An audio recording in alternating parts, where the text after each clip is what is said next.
ke-8803006 mahasiswa Sosiologi 4A Universitas Negeri Sunan Gunung Jati Bandung. Di sini saya akan memaparkan sedikit mengenai salah satu tokoh dari teori sosiologi modern, yaitu Herbert Blumer. Herbert Blumer merupakan salah satu tokoh dari teori sosiologi modern yang lahir pada tanggal 7 Maret 1900 di St. Missouri. Dia meninggal pada tanggal 13 April 1987 di Danville, California, Amerika. Ayahnya bernama Richard George Blumer dan ibunya bernama Margaret Marshall Blumer. Ayahnya adalah seorang pekerja kabinet, sedangkan ibunya adalah seorang ibu rumah tangga. Herbert Blumer kuliah di University of Missouri pada tahun 1918 sampai dengan 1925. Blumer meraih gelar doktor pertamanya di University of Chicago, di mana ia meraihnya pada tahun 1928, di mana ia juga dipengaruhi oleh pengaruh akademik Herbert Mead, Thomas, dan John Dewey.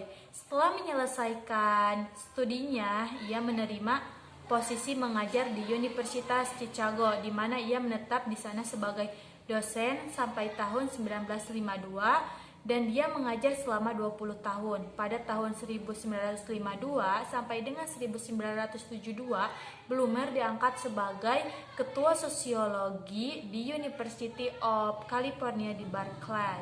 Blumer terkenal karena semangatnya dalam mengajarkan teori-teori bersama dengan para penganut Mead pada tahun 1930-an. Salah satu karya dari Blumer yaitu mengenai simbolik interaksionalisme, perspektif dan metode pada tahun 1969, di mana dalam karya ini ia menjabarkan mengenai prinsip-prinsip utama teori dan metodologi sosial.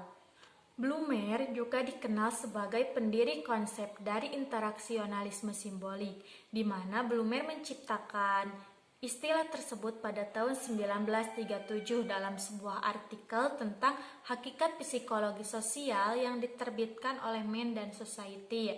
Sejarah interaksionalisme simbolik. Sejarah interaksionalisme simbolik ini tidak dapat dilepaskan dari pemikiran George Mead pada tahun 1863 sampai dengan 1931. Semasa hidupnya, Mead memainkan peranan penting dalam Mahjab Chicago dan memformulasikan dirinya dalam memahami suatu interaksi perilaku sosial dan berpendapat bahwa aspek internal juga perlu dikaji. Disinilah Mead sebagai seseorang yang memiliki pemikiran original dan membuat catatan kontribusi kepada ilmu sosial dengan meluncurkan The Theoretical Perspective, yang pada perkembangannya nanti akan menjadi cikal bakal terbentuknya dan berkembangnya teori interaksionalisme simbolik. Mead dikenal sebagai ahli sosial psikologi untuk ilmu sosiologi.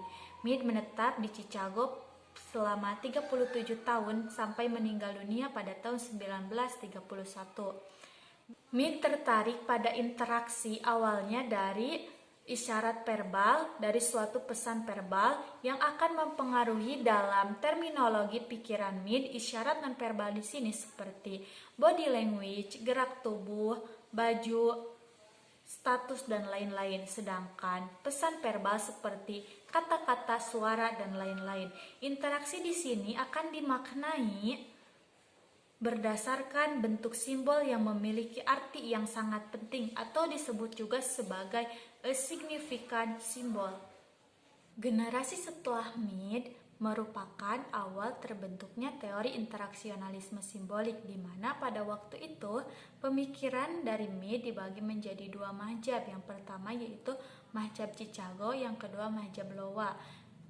Pertama, mahjab Chicago atau Chicago School, di mana dipelopori oleh Herbert Blumer, sedangkan dan yang kedua yaitu mahjab Iowa dipelopori oleh Manfred Kahn dan Kimball Young. Pemikiran Herbert Blumer mengenai teori interaksionalisme simbolik. Teori interaksionalisme simbolik ini merupakan suatu teori yang banyak digunakan dalam penelitian sosiologi, di mana teori ini memiliki keterkaitan dengan tindakan sosial yang dikemukakan oleh Max Weber, yang menyatakan bahwa tindakan sosial seseorang berdasarkan pemaknaan terhadap lingkungan di sekitarnya.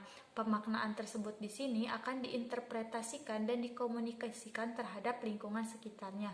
Menurut Blumer, aktor atau individu di sini akan berperan untuk mengelompokkan, memilih, dan menginterpretasikan makna ke dalam lingkungan sekitarnya.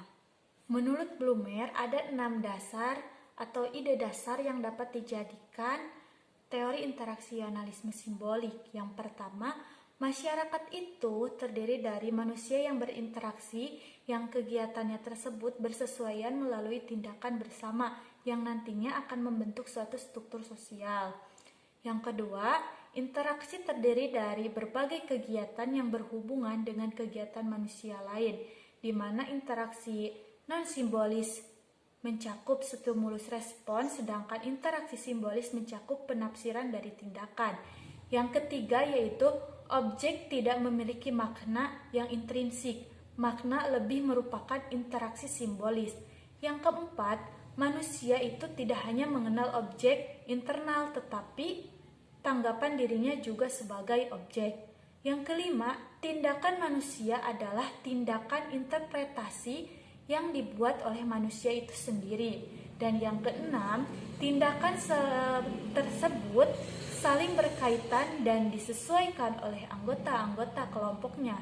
Dari keenam ide dasar yang dikemukakan oleh Blumer tadi, Blumer mengambil 3 premis yang dapat dijadikan sebagai dasar dari teori interaksionalisme simbolik, yaitu ada meaning, language, dan talk.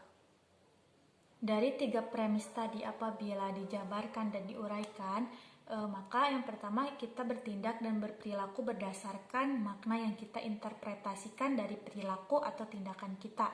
Misalkan kita makan di kafe, ketika kita duduk di suatu kursi berarti diri kita udah menginterpretasikan bahwa kita adalah seorang pelanggan, dan orang yang membawa menu makanan ke hadapan kita berarti dia itu adalah orang pelayan. Maka ketika kita ditanya menu apa yang saya inginkan, maka kita akan menjawab sebagaimana yang ditanya oleh pelayan tersebut. Yang kedua yaitu makna sosial merupakan hasil dari konstruksi sosial. Ketika kita berpikir sebagai pelanggan, maka kita akan berperilaku sesuai peran kita sebagai pelanggan. Nah, di sini kita akan tahu peran kita bagaimana, apakah menu yang ingin saya inginkan, maka itu akan oleh pelayan ditanyakan. Nah, di sini berarti sebagai proses dari adanya konstruksi sosial.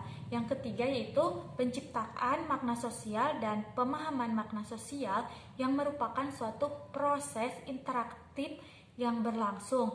Makna sosial biasanya sudah eksis sebelumnya, proses interaksi biasanya melembagakan atau mengubahnya secara perlahan.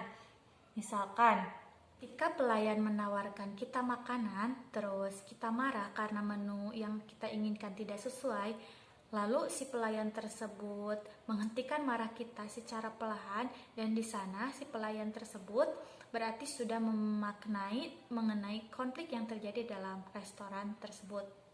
Sebelum kesimpulan mengenai teori interaksionalisme simbolik dari Herbert Blumer tadi saya jelaskan kembali, di sini kita akan menonton sekilas contoh dari interaksionalisme simbolik.